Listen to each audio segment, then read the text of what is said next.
निवडणूक जशी म्हटली जाते तसं प्रत्येक कार्यकर्त्याला वाटत असतं की मला उमेदवारी मिळावी, मला नाही तर माझ्या पत्नीला मिळावी, माझ्या पत्नीला नाही तर माझ्या बहिणीला मिळावी.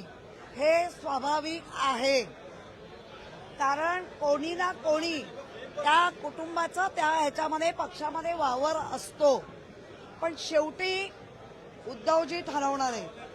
आणि सेनापती म्हणून जेव्हा उद्धवजी अशी एखादी मीटिंग घेतात तर त्या मीटिंगमध्ये जास्तीत जास्त शिवसैनिकांना, आणि हे सगळे पक्ष करतात, समजवायचं असतं.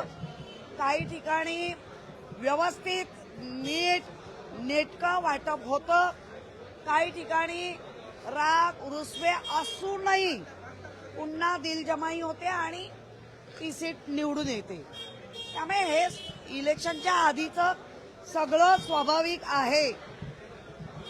आमचे शिवसैनिक हे खरे निष्ठावंत आहेत, त्यांना इतकी आमिष आहेत, सगळं असूनही जे हलत नाहीत ते निष्ठावंत, अशी व्याख्या आहे.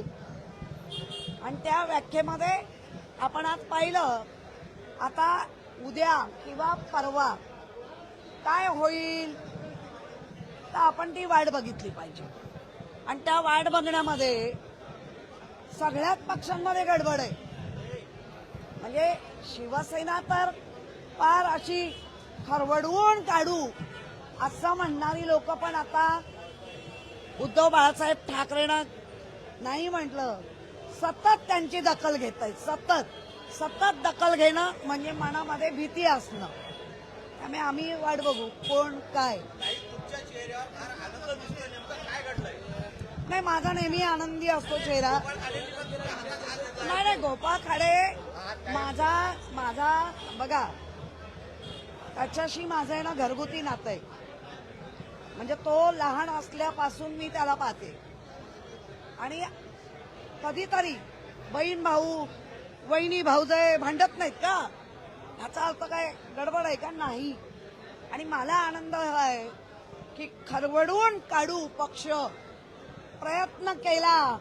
त्यांना सकाळी उठल्याबरोबर मी जे म्हणते ना, हात बघून जो मंत्र म्हणावा लागतो, त्या मंत्राऐवजी उद्धवजी आणि आता उद्धवराज. या मुंबईवर उद्धव राजच येणार आहे.